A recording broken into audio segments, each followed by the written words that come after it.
Hola, mi nombre es Renato.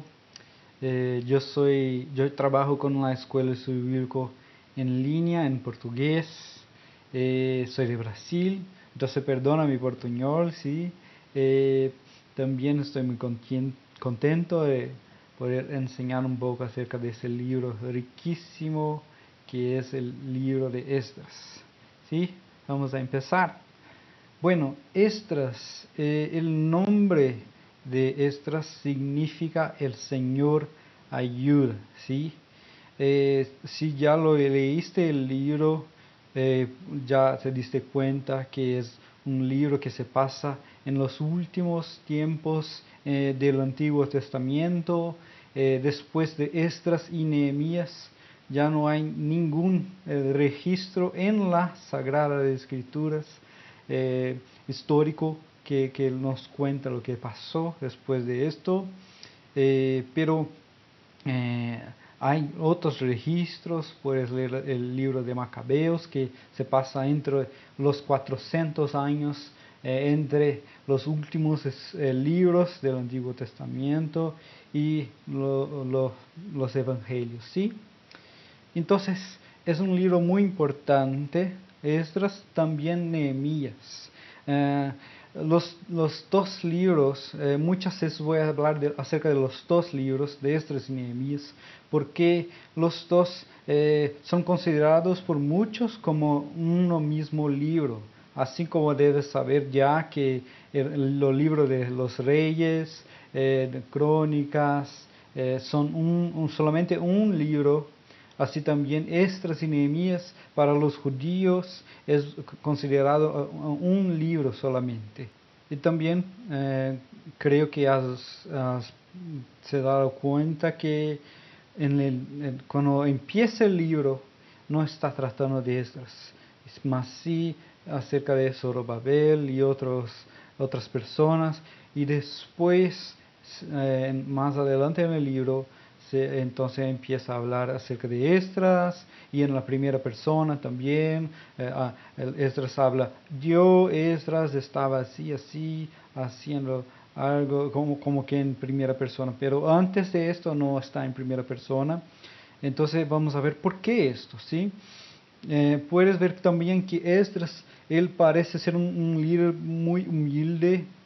No, parece que no le gusta mucho lo destaque, estar como un protagonista muy fuerte. Él sí es más manso, pero puedes ver que es muy fervoroso, tiene mucho amor, es muy celoso por las cosas de Dios, ¿sí? Él era un sacerdote, un siervo de Dios, también un escriba. Vamos a ver un poco más acerca de él, ¿ok? Entonces, vamos a hablar, antes de más nada, es importante que sepamos una cosa también. ¿Cuál es el significado del templo? No sé si ya estudiaste un poco acerca del tabernáculo, acerca del templo en sí, pero él es un edificio, es una pieza muy importante en la historia de Israel.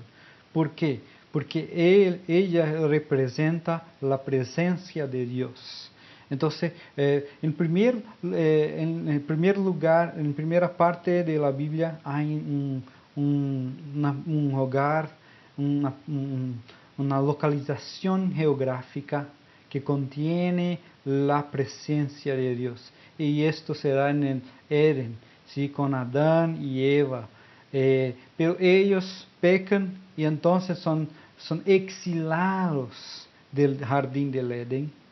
Y entonces ya sabe lo que pasa todo después de la queda, ¿sí?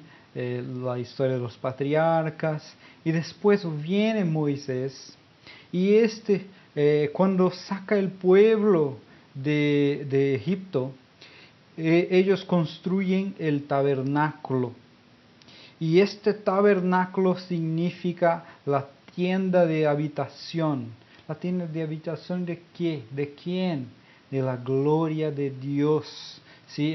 En hebraico se dice Shekinah, ¿sí? Que es la gloria, la manifestación de la gloria de Dios. Y eso se da al final de Éxodos, al capítulo 40, cuando es el punto más alto del libro. Es como que el clímax del libro, que se da cuando la nube de la gloria de Dios se acerca de la tienda del tabernáculo y nadie puede acercarse porque es muy gloriosa. Y esto es un evento clave en la historia del pueblo de Israel, ¿sí? Porque el Dios que estaba con Adán y Eva allá en el Edén está con el pueblo, y ellos siguen para una tierra que para ellos era como un nuevo Edén, una nueva tierra en que Dios estaría con su pueblo. Pero las cosas no se pasan bien, ¿sí? Ya lo sabes lo que pasa. Ellos construyen el templo, Salomón lo construye, y también lo mismo se pasa. La nube de la gloria de Dios se acerca del templo y nadie puede acercarse. Es un evento muy clave, muy importante, porque el templo no tiene valor ninguno si la gloria de Dios no está allá. Pero el pueblo no sigue la ley de Dios. Ellos son malos, no siguen los otros dioses y son rechazados. La Babilonia viene y los trae a la tierra, los saca de la tierra prometida. Y antes de esto, en Ezequiel, capítulo 10, 11, puedes ver que Dios llama a Ezequiel y le dice, mira al templo y ves, y Ezequiel ve la gloria de Dios saliendo del templo, siendo cargada por dos querubines, ¿sí? Dos seres angelicales, que son los mismos que guardan la puerta del Edén, querubines, ¿sí? Entonces la gloria de Dios sale del templo y no está más allá. Y esto permite que los babilónicos acérquense de Jerusalén y la destruyan el templo. Y entonces ellos nuevamente, el pueblo de Dios, es exilado, es expulso de su tierra. Lo mismo se pasó en el Edén.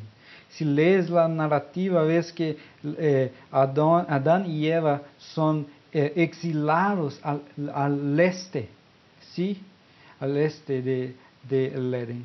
Y el pueblo de Israel también es exilado al este. Es un lenguaje simbólica que significa que ellos fueron rechazados de la presencia de Dios por la desobediencia, ¿sí? Entonces, es una cosa muy importante, porque así puedes entender por qué es tan importante la construcción del templo, ¿sí? Entonces, recuérdate de esto, ¿sí? El exilio fue causado por la desobediencia, y por desobedecer son expulsados de la tierra prometida, así como Adán y Eva también lo son.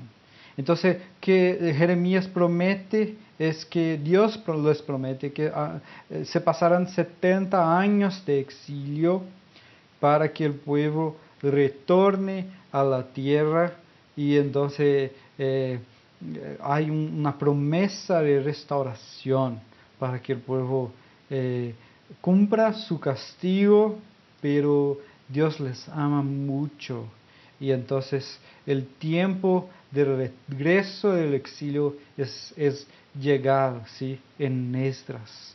Y esto es la primera cosa que podemos aprender, es que Dios es fiel si Él cumple lo que Él prometió, ¿ok? Entonces ese es el contexto general de Esdras. Y en el próximo video vamos a hablar acerca del autor y de la fecha, ¿ok? Bendiciones.